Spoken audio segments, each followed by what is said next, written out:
Today we shall study English literature. Its part short stories. The Gold Watch is the first story in our short stories. It is written by Panjikar Rafi. In this story, the writer has described about a person who was in sufferings. His name was Sanku. He had so many problems in his life. He was a low-paid worker. He worked in a factory. His economic condition was very miserable. उसकी जो आर्थिक स्थिति है वो बहुत ही दयनीय होती है. In his family he has 2 children, 1 wife, and the 3rd child was about to be born. For his necessities, for filling his necessities, he took loan from many persons on interest and in some other way. He was fully in debt. So he was suffered very much, and his description is given in the story The Gold Watch. शंकु का जीवन का जो वृतांत है, उसकी जो स्थिति है, वो इस स्टोरी गोल्ड वॉच में दे रखी है कि किस तरीके से उसने माइजरेबल कंडीशन को, अपनी दयनीय स्थिति को, पैसे के अभाव में परिवार का संचालन वो कैसे करता है और किस किस तरीके से वह अपने को नर्वस होने से बचाने का प्रयास करता है, वह हम इस स्टोरी में पढ़ेंगे. अब हम सभी अपनी टेक्स्ट बुक में टेक्स्ट देखेंगे और उसका डिस्क्रिप्शन, उसका वर्णन आपके सामने प्रस्तुत किया जाएगा. जैसा कि अभी हमने आपको इंट्रोडक्शन बताया था स्टोरी द गोल्ड वॉच का, इसके लिए अब हम आगे पढ़ेंगे और शंकु इसका मेन कैरेक्टर है, उसके बारे में हम जानने की कोशिश करेंगे कि किस तरीके से वो अपनी लाइफ सरवाइव करता है. बहुत सारे लैक यानी कि अभाव में. Now we see the text. As on many previous night, पूर्व की भांति, पूर्व पहले की रातों की भांति, शंकु could not get any sleep that night. शंकु जो है उस रात भी सो नहीं सका. ही turned and tossed in his bed. वह अपने बिस्तर पर उछलता रहा, इधर उधर करवट बदलता रहा. But it was no use. लेकिन इसका कोई उसको फायदा नहीं मिलने वाला था. द मोर ही थॉट, वो जितना अधिक सोच रहा था, द वर्स ही फेल्ट, उतना ही उसको, वर्स कहते हैं बैड की कंपैरेटिव डिग्री है, इसका मतलब बहुत बुरा, उतना ही उसको खराब महसूस हो रहा था. ही क्लोज्ड हिज आइज, उसने अपनी आइज को क्लोज किया. एंड ले ऑन हिज टॉर्न मैट, और अपनी टॉर्न कहते हैं फटी हुई, टीयर की 3rd फॉर्म है. टॉर्न मैट पर, फटे हुए चटाई पर लेट गया. इन द डार्कनेस, अंधेरे में. And yet he could see it as clearly as during the day, क्योंकि वह चिंता में डूबा हुआ था, उस समय भी वह स्पष्ट रूप से सब कुछ देख सकता था जैसा कि दिन में दिखाई पड़ता है. द डिजर्टेड ऑफिस रूम, जो जहां उसके अधिकारी यानी कि इंजीनियर का ऑफिस बना हुआ था, वह एक डिजर्टेड जगह थी, सुनसान जगह थी. When everyone had gone out for rest, हर कोई रेस्ट के लिए बाहर जा चुका था. और फॉर लंच, कोई लंच के लिए, कोई अपने और सभी काम हो सकते हैं, चाय पीने के लिए. The glass window was only partially closed, और जो ऑफिस में जो एक ग्लास विंडो यानी कि शीशे की विंडो लगी हुई थी, वो पार्शली क्लोज थी, आधी खुली थी, आधी बंद थी. On one end of the table inside were a few fat volume, और टेबल पर कुछ फैट वॉल्यूम्स रखे थे, माने इंपॉर्टेंट चीजें रखी थी. एट द अदर एंड, और उसके दूसरे सिरे पर एक पेन रखा था. एन इंक बॉटल, इंक का बॉटल था. एंड सो फोर्थ, और ऐसी ही कुछ चीजें और. And in between was a gold watch, और इसके बीच में एक गोल्ड वॉच यानी कि सोने की घड़ी रखी हुई थी. विद इट्स गोल्ड चेन, और इसमें गोल्ड की चेन थी.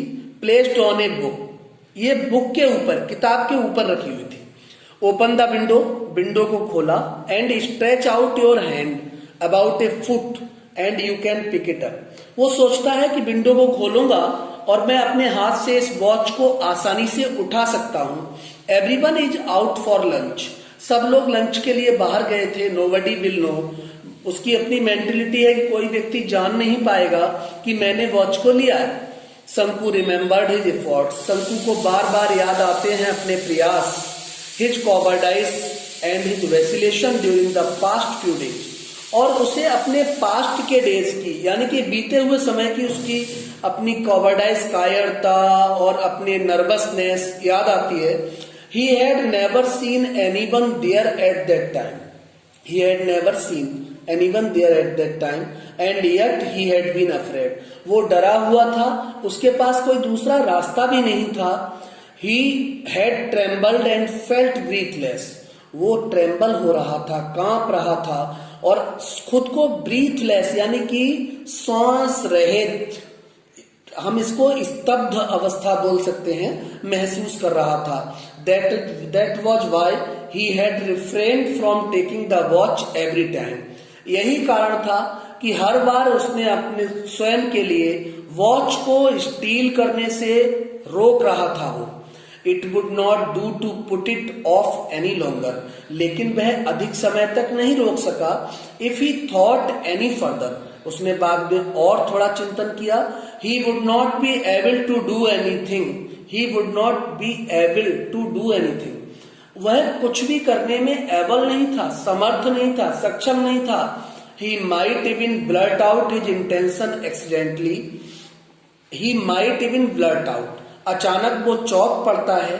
His intention accidentally, और उसके मन में एक इंटेंशन आता है, मीन्स इरादा आता है। So he must take it tomorrow. उसने सोचा कि चलो मैं इस वॉच को आज स्टील नहीं करता हूं, इसको कल करूंगा। Suppose he did not. Shanku's thoughts began to linger over the thorny problem of his life. शंकु के मन में बार बार विचार आता है अपनी उस कठिन समस्या के बारे में। Tomorrow would be the third day of the month, वो सोचता है कल जो है वो मंथ का थर्ड डे होगा, तीसरा दिन होगा। इन अनदर 3 days, अगले 3 दिनों में he would get his pay, उसको उसकी पे मिलने वाली है। पे मतलब सैलरी, तनख्वाह।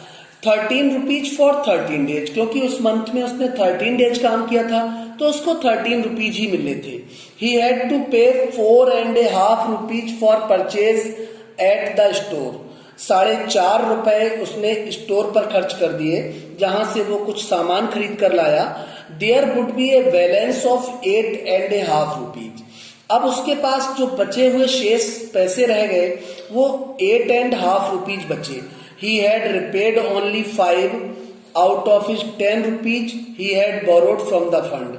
उसने कुछ पैसा अपने फंड से उधार ले रखा था, वो भी इसको पे करना था। The previous month to go home for his mother's death anniversary, वो पैसा क्यों उधार लिया था?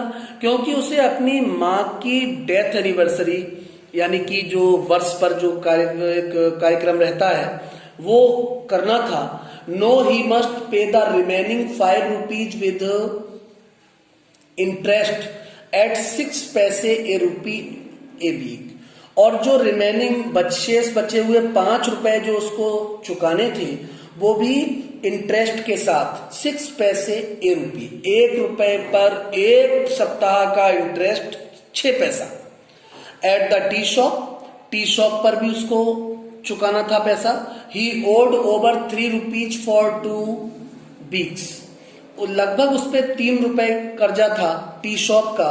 Besides previous arrear amounting to a ₹1.5, और 1.5 रुपी उसे एरियर अमाउंट पे करना था। He owed 6 rupees to Ali for supplying extra rice. Ali नाम का एक शॉपकीपर था, उसके लिए 6 रुपीज पे करने थे क्योंकि उससे राइस लिया था, चावल लिया था, bidis and other oats and ends, और घरेलू छोटी छोटी जरूरतें पूरी की थी। 1 month's house rent was 3 rupees, 1 महीने का जो घर का रेंट था, किराया था, वो 3 रुपया था। In addition to these sums, ये सब जोड़ते हुए he had taken small loans of 12 paise, उसने छोटे छोटे लोन उस पर बहुत सारे थे, लगभग 12 पैसे का मान लीजिए, 25 पैसे, 50 पैसे फ्रॉम सेवरल पीपल, जो कि उसने अलग अलग लोगों से उधार ले रखा था। And his wife had reminded him, एक बार उसकी वाइफ ने उसको रिमाइंड कराया, याद दिलाया, 2 days, 2 दिन पहले, before about the 1 rupee to be paid to a fish women, उसकी वाइफ ने उसको याद दिलाया कि 1 rupee पे करना था, चुकाना था फिश वुमेन को, जो मछलियां बेचती थी महिला। शंकु mentally added up the total amount that he needed, शंकु ने अपने मन को तैयार कर लिया जितना अमाउंट उसको चाहिए था पे करने के लिए। What he was going to get was just 8.5 rupees. What he was going to get, उसको जो पैसा उसके पास था वो लगभग 8.5 rupees था। What he owed was 22 rupees 13 पैसा, जबकि उस पर जो कर्जा था वो 22 rupees 13 पैसे उसको पे करने थे। He had other needs too, उसकी कुछ और भी नीड रही होंगी, जरूरतें रही होंगी। He had borrowed 3 rupees from his wife, एक बार उसने अपनी वाइफ से 3 रुपए उधार लिए। This was out of the sum she had slowly saved up, ये वो पैसा था जो उसकी वाइफ ने धीरे धीरे सेव अप किया था, माने बचा कर रखा था। Now and then, समय समय पर, in order to buy a waist chain for the younger child, ये पैसा उसने इसलिए बचाया था कि वह अपने छोटे बच्चे के लिए वेस्ट चेन, जिसको करधनी बोलते हैं, खरीदना चाहती थी।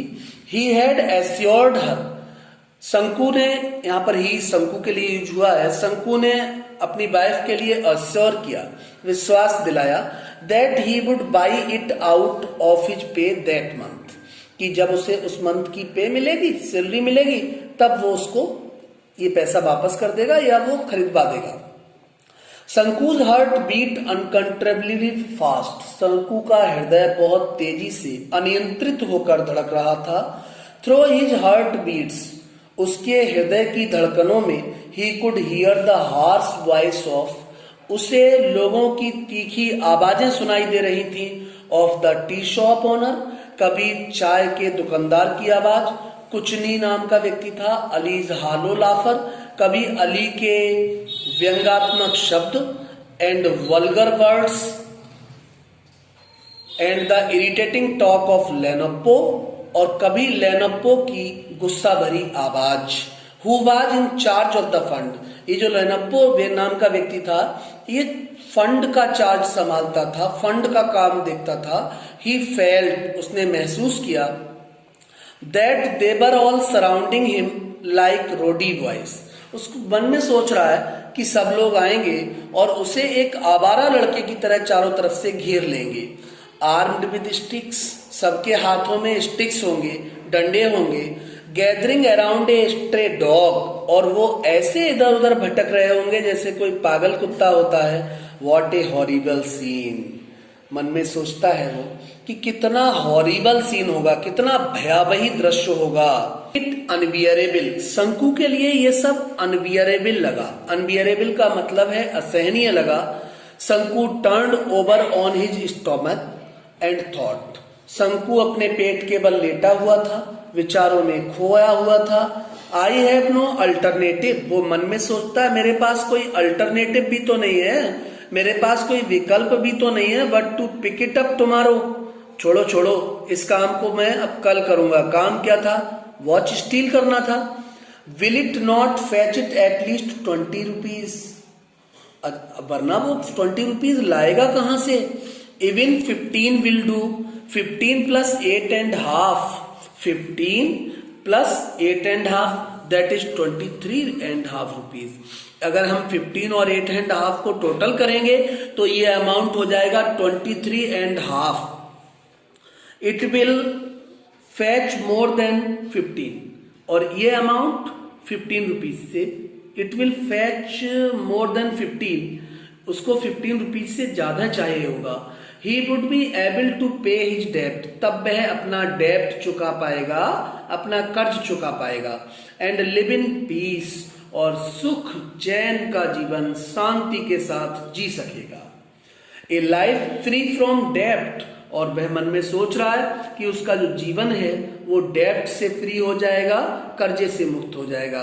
With a feeling of relief he drifted into A light sleep, जब उसे रिलीफ की फीलिंग आई, जब उसे अमन चैन की भावनाएं आई मन में, तो वह थोड़ी लाइट स्लीप में चला गया, माने सोने लगा। इट वॉज मॉर्निंग, मॉर्निंग हो रहा था। What are you still asleep, उसकी वाइफ वहां आई और बोली व्हाट, क्या, आर यू स्टिल एस्लीप, आप अभी भी सोए हुए हो। शंकुज वाइफ सेड जेंटली, शंकु की वाइफ ने जेंटली कहा, माने सभ्यता पूर्वक कहा। शेकिंग हिज शोल्डर्स, उसके कंधे को हिलाते हुए। It is long after sunrise, उसने कहा कि देखिए सनराइज हो चुका है, काफी समय हो गया है, अब आपको उठना चाहिए। Shanku raised his head at once, Shanku ने तुरंत अपना सिर उठाया। His wife picked up the younger child, उसकी पत्नी ने छोटे बच्चे को गोद में लिया। Who was crawling up to her, जो उसकी ओर क्राउल करता हुआ, रेंगता हुआ, चीखता हुआ आ रहा था। एंड आस्क्ड शंकु, और शंकु से पूछा, don't you have to go to work today, क्या आज आपको वर्क के लिए नहीं जाना है, मीन्स आज आपको काम करने नहीं जाना है। ओ यस, अरे हाँ, ही सेड, उसने कहा। And got out of bed, और जल्दी से तुरंत वो बेड से, बिस्तर से बाहर आया। He step down into the courtyard in a hurry, शीघ्रता से वो कोर्टयार्ड में आया, घर के आंगन में आया। Watching the golden rays of the morning sun, सूर्य की किरणों को उसने देखा। Piercing the lush bamboo foliage on the eastern side, सूर्य की किरणें जो थी बॉम्बो फॉलाइग माने बांस के पेड़ खड़े थे और उन पेड़ों के बीच से सूर्य की किरणें आ रही थी। पायर्सिंग कहते हैं छिद्र करते हुए कोई चीज निकले। And brightening the old palm leaf thatch, और वो किरणों की जो रोशनी थी वो पाम लीफ पर पड़ रही थी। ही वॉश्ड हिज फेस, उसने अपना फेस को वॉश किया। एंड हैंड्स, हाथों को धुला। एज यूजुअल, पहले की तरह।